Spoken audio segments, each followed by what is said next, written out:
3 তারিখ রাত্রিবেলা অফিস থেকে এসেই মেয়েকে নিয়ে বেরিয়ে গিয়েছিলাম ঠাকুর দেখতে। হ্যাঁ, ভাবছো ঠাকুর দেখতে এত সুন্দর লাইটিং, আর এই সরস্বতী পুজোর লাইটিং গো।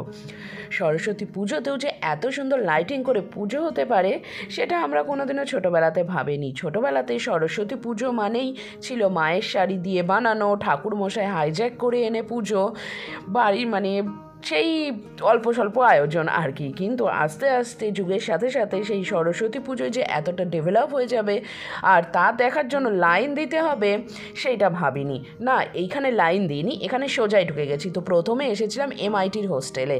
সেখানে রাস্তা থেকে একদম ভেতর পর্যন্ত এত সুন্দর লাইটিং করেছে কি বলবো। তারপরে লাইন দিতে হলো এই যে টেক্সটাইল কলেজে প্রায় আধা ঘন্টা লাইন দিয়ে গিয়ে দাঁড়িয়ে আমরা দেখতে পেলাম প্যান্ডেলটা।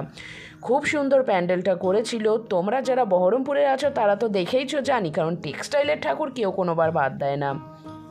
তার সাথে সাথে আমরা কয় জায়গায় ঠাকুর দেখেছিলাম, তবে টপ বা সব থেকে ভালো লেগেছে যেটা আমার, সেটা লিপিকা গার্লস হাই স্কুলের ঠাকুরের থেকে বেশি ভালো লেগেছে সেখানকার স্টুডেন্টদের কিছু মডেল নিয়ে উপস্থাপনা।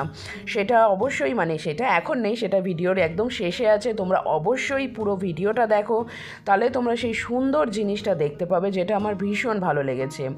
আর এখানে এই টেক্সটাইল কলেজে বলিউড স্টাইলে সব কিছু বানিয়েছিল, একটা থিয়েটার বা মুভির জন্য যে সমস্ত জিনিসগুলো লাগে সেগুলো, তার সাথে গোটা প্যান্ডেলটা ওরা সাজিয়েছিল সুন্দর সুন্দর সব ছবি দিয়ে, এবং সেগুলো মনেই তো হচ্ছিল আমার ওদের হাতে আঁকাই হবে। আমি অবশ্য জিজ্ঞেস করতে পারিনি, তবে তোমরা যদি কেউ ঠাকুরটা দেখে থাকো এবং জানো তারা কিন্তু অবশ্যই কমেন্ট করে বই আমাকে। কারণ ওই মণ্ডপে ঢোকার সময়তে ওখান থেকে শুরু করে মণ্ডপ থেকে বেরোনো পুরো রাস্তাটাই সুন্দর ছবি দিয়ে সাজানো ছিল।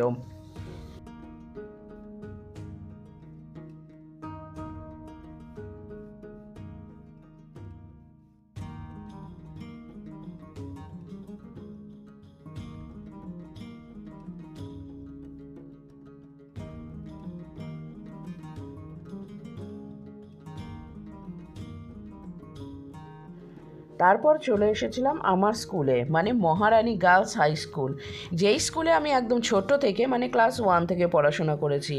বর্তমানে সেটা আমার মেয়েরও স্কুল, আমার মেয়েও সেই স্কুলেই পড়াশোনা করছে একদম ক্লাস 1 থেকে।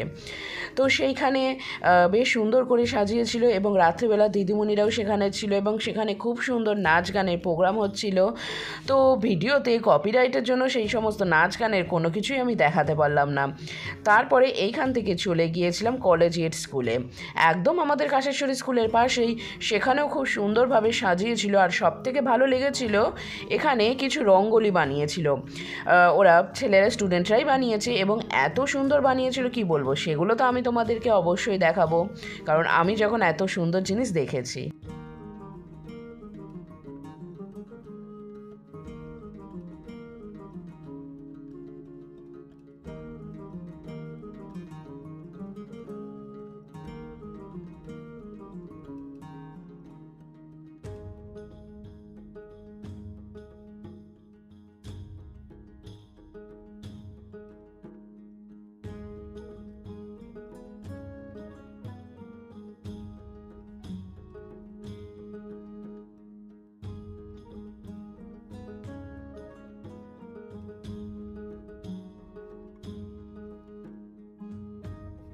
তারপর আমরা চলে গিয়েছিলাম লোয়ার কাদায়, সেখানে ঠাকুরটা খুব সুন্দর বানিয়েছে, এবং এই ঠাকুরের সাথে মা সরস্বতীর সাথে কিশোর কুমার ছিল, এবং তার মূর্তিটা এতটা সুন্দর, হাতের মধ্যে যে আংটিটা দিয়েছিল পুরো অরিজিনাল মনে হচ্ছিল। আমি জানি না সেটা অরিজিনাল নাকি, কারণ আমি ছুঁয়ে দেখিনি, এবং অসাধারণ সুন্দর হয়েছিল। যামিনী পালের কারখানার ঠাকুর, সে তো সুন্দর হবেই। এবং এইখানে কিশোর কুমারের সমস্ত গান বাজছিল। ওই যে কপিরাইটের জন্যই কোনো গানই আর শোনানো হলো না, কিন্তু আমি শুনেছি, আর জায়গাটাও খুব সুন্দর সাজিয়েছিল। তারপরে রাস্তায় যেতে যেতে অনেক ছোট ছোট ঠাকুর দেখে আমরা পৌঁছেছিলাম লিপিকা গার্লস স্কুলে। সেটা কিন্তু তোমরা অবশ্যই দেখো, তোমাদের ভীষণ ভালো লাগবে।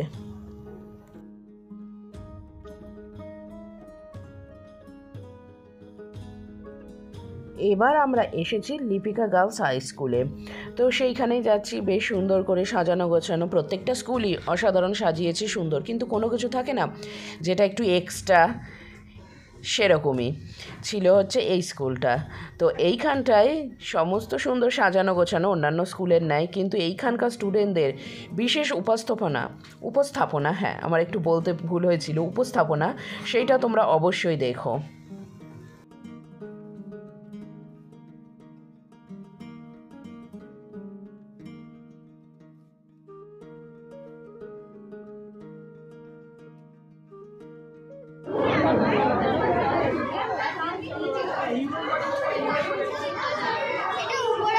এটা উপরে কালো পাথর আছে, নিচে চারকোল আছে, আর এটা সাদা পাথর, এটা সাদা বালি, আর এটা তুলো। ইলেকট্রিক ভাবে যেভাবে ফিল্টার হয়, এটা প্রাকৃতিক ভাবে ফিল্টার।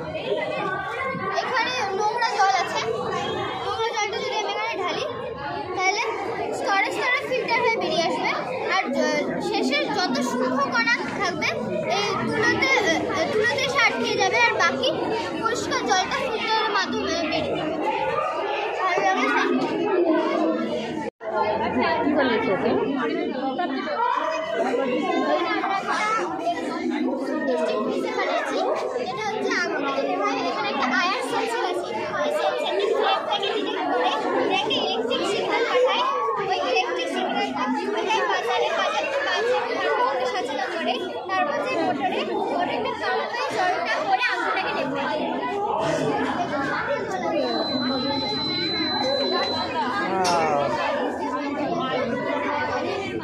আরেকবার দেখা,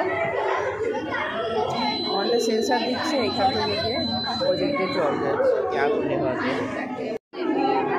আমরা কিডনি সিস্টেম করেছি, এই নালীগুলো দেখতে পাচ্ছেন, এই নালীগুলো দ্বারা দূষিত রক্ত আমাদের কিডনিতে এসে প্রবেশ করে। কিডনিতে রয়েছে গ্লোমেরুলাস নামক এক বিশেষ ধরনের জালক, যেই জালক দূষিত রক্তগুলি, দূষিত পদার্থগুলিকে এখানে আটকে দেয় এবং পরিশুদ্ধ রক্ত পুনরায় নিচের নালীগুলির মাধ্যমে ফিরিয়ে দেয়। এবং কিছুক্ষণ পর এই নালীগুলি দেখছেন, এই নালীগুলির নাম হচ্ছে ইউরেটার। এই নালীগুলির মাধ্যমে মূত্রথলিতে আমাদের মূত্র জমা হয় এবং 450 ml থেকে বেশি মূত্র জমা হলে আমাদের পেটে যন্ত্রণা শুরু হয়।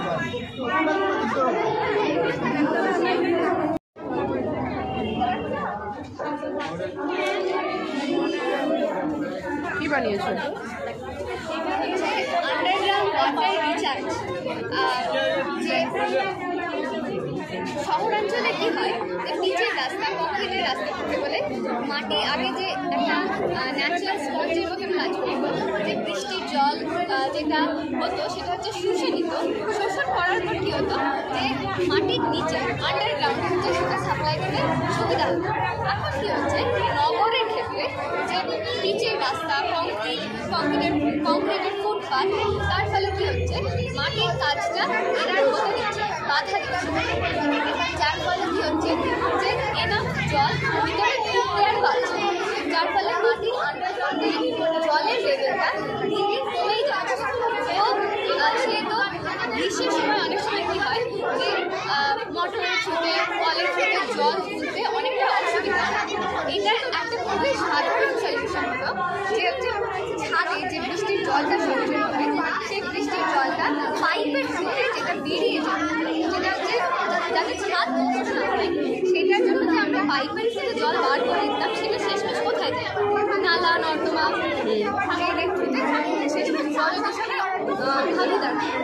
এবার যে জলটা মাটির নিচে যাওয়ার কথা, যার ফলে ওয়াটার লেভেল বাড়তে পারে, সেটার হচ্ছে আমরা কি করছি, যে অনেকটা নিচে হচ্ছে। এটা কি তোমাদের স্কুলে করা আছে এই পাইপ সিস্টেমটা?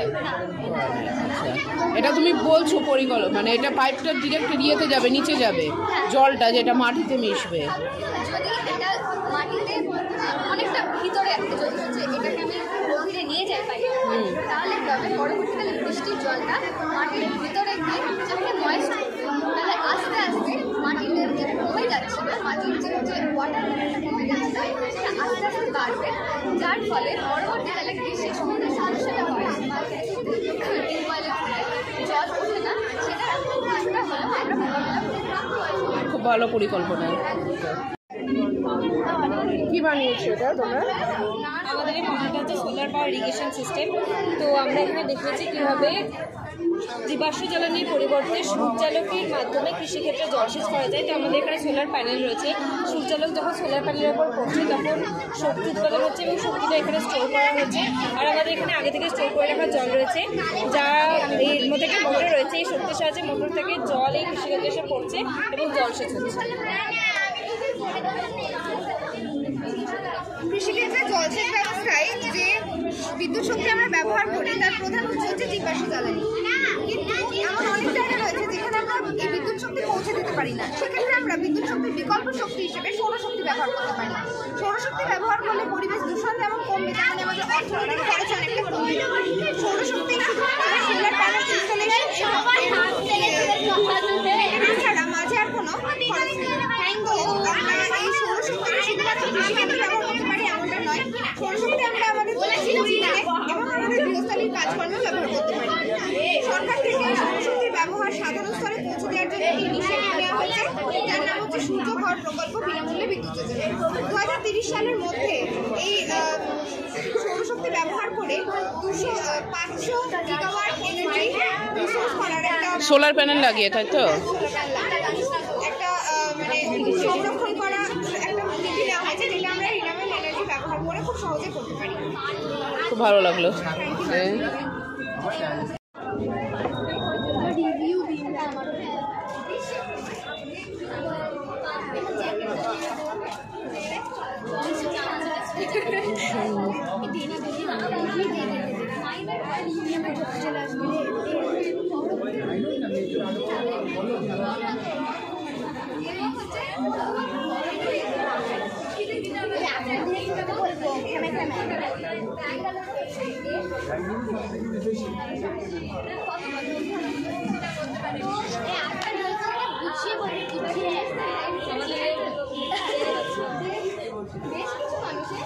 এটা কি কি বানিয়েছে এটা?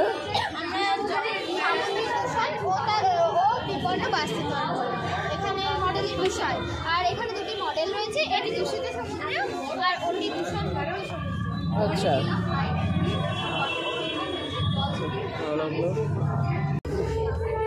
এখানে খেললে কি জানতে পারবো? খেলতে হবে তার জন্য কি সাপ লুডুতে? ছয়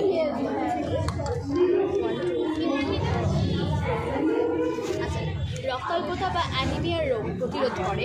আর এটা খাদ্যে পর্যাপ্ত পরিমাণে আয়রন সমৃদ্ধ সবুজ শাকসবজি, গুড়, খেজুর, কচু, মেটে, মাংস ইত্যাদি উপস্থিত থাকলে এটা কিন্তু অ্যানিমিয়া বা রক্তাল্পতা প্রতিরোধ করছে। বেসিক্যালি আমাদের মেয়েদের ক্ষেত্রে এটা হয় যে অ্যানিমিয়াটা আমরা বেশি আক্রান্ত হই, আমরা খাই না বা অ্যাভয়েড করি।